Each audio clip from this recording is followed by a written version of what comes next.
안녕하세요. 부자엄마입니다. 시크릿 책 아시나요?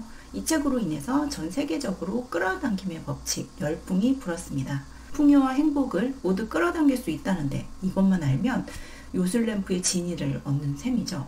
어떤 사람은 성공했다는데 왜 대부분의 사람들은 소원을 이루지 못했을까요? 그 다른 포인트가 어디에 있을까요? 의식혁명으로 유명한 데이비드 호킨스 박사가 추천한 이 책에 그 비결이 담겨 있습니다. 시크릿 책의 저자인 론다 번이 이 책을 보고 끌어당김의 법칙을 알게 되었다고도 합니다. 그럼 알아볼까요? 어떤 것을 사랑하는가? 아니면 그저 욕망하는가? 사랑할 때는 그것을 얻기 위한 일을 해낼 수 있다는 기분이 강하게 든다. 욕망할 때는 그 일을 해낼 수 없을지도 모른다는 두려움을 내심 떨칠 수가 없다. 그러면 어떻게 될까? 잭 캔필드의 대표작 석세스 프린서플에서 이렇게 말했다. 난 할 수 없어 란 말은 실제로 당신의 힘을 빼앗아 버린다. 그런 말들을 할 때 당신은 실제로 더 약해지게 된다. 할 수 있다는 말은 사랑이 있을 때만 진심으로 나올 수 있는 말이다. 말만 단호하게 상상만 지속적으로 한다고 해서 진심이 우러날 수 있는 말이 아니다. 데이비드 호킨스 박사는 심지어 끌어당김의 법칙을 잊으라고 했다. 왜냐하면 그건 단지 에고가 제멋대로 욕망을 세상에 투사하는 것이기 때문이라고 했다. 어떤 것을 욕망하면 그 일의 성패에 민감해진다.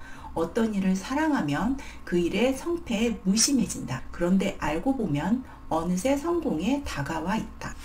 끌어당김의 법칙이 실패하는 이유는 그것을 욕망했기 때문이라고 말합니다. 그저 그것을 가지고 싶어 집착하는 상태죠. 집착. 욕망은 욕망의 상태, 집착하는 상태입니다. 그런데 이 책에서는 뭐라고 했나요? 사랑을 하라고 했죠.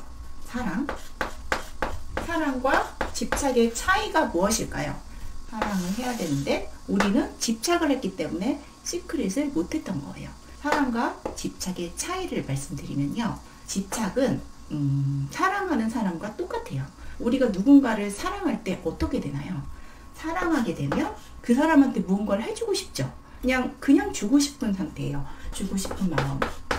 이 주고 싶은 마음이 무엇일까요? 그 사람이 원하는 걸 해주는 거죠. 상대가 원하는 걸 해주는. 진심으로 사랑하면 상대가 원하는 걸 해주게 됩니다. 왜냐하면 사랑하니까요. 근데 집착하고 싶은 상태는 뭐죠? 이건 사랑할 때 스토커랑 같아요. 스토커는 어떻죠? 그녀를 사랑한다지만 계속 집착하면서 그녀가 싫어하는 행동도 합니다. 왜냐하면 내 집착이 하기 때문에 내 마음이 더 큰 거예요.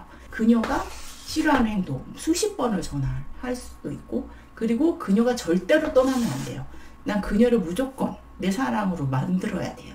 그래서 앞에서 기다리기도 하고 그녀가 원치 않는 행동도 막 해요. 내 감정이 더 중요하니까. 이게 집착하는 상태입니다. 근데 그녀가 여기서는 돈이겠죠? 돈이 이렇게 집착하는 상태가 되면 어떡할까요? 사람하고 똑같은 거예요. 그녀처럼 내가 이렇게 집착하면 내가 싫어집니다.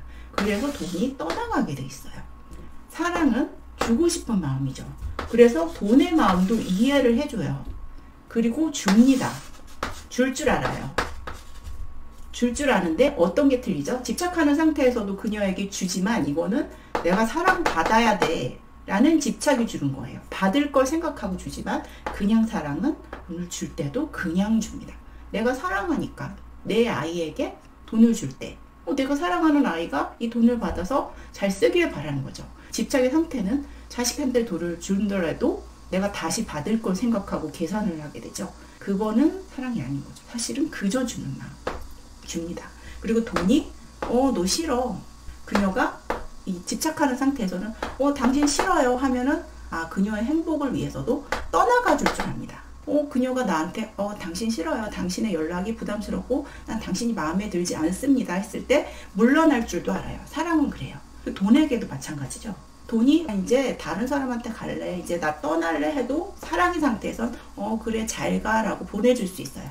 하지만 집착은 절대로 떠나가면 안 돼. 넌 무조건 내 거야. 절대로 안 뺏길 거야 하는 상태가 집착이에요. 근데 끌어당김의 법칙이 실패하는 이유는 이 집착의 상태에서 하기 때문이에요. 이건 사실 스토커와 같죠. 사랑하는 상태가 아닙니다. 나만 가져야 되고 나만 부자가 돼야 되고 나만 끌어당겨서 나만 행복해야 돼 라는 상태고요. 사랑하는 상태는 그녀가 그 돈이 행복하도록 떠나보낼 수도 있고 다시 올 때도 기쁘게 받아들일 수 있고 이런 상태가 이제 사랑하는 상태예요. 그래서 데이비드 호킨스 박사가 이 얘기를 했죠.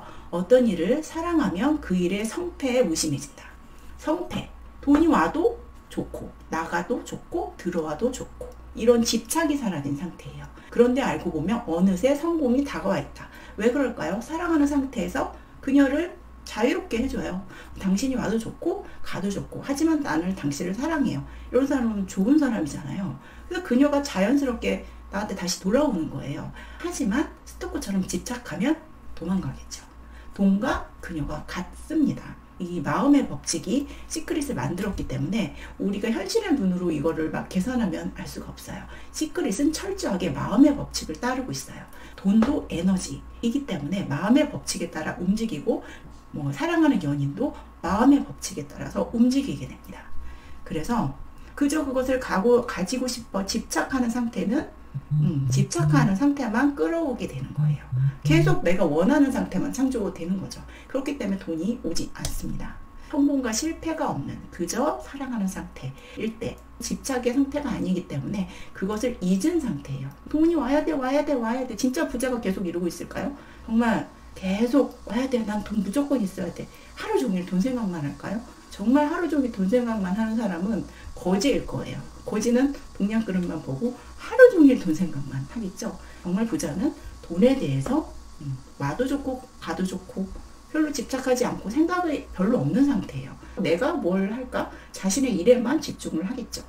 그래서 혹시라도 끌어당김의 법칙을 집착의 상태에서 하고 있다면 이 책은 마음과 성공이라는 책인데요. 이 책을 꼭 읽어보시기 바래요. 이 책이 시크릿 책의 원조라고 하더라고요. 론다 번이 이 책을 보고 깨달은 바가 있어서 이제 시크릿 책을 펴내게 된 거죠. 진짜 사랑은 스토커처럼 집착하는 상태가 아니고 사랑하는 상태라는 것을 말씀드렸습니다. 그럼 오늘은 여기까지 할게요.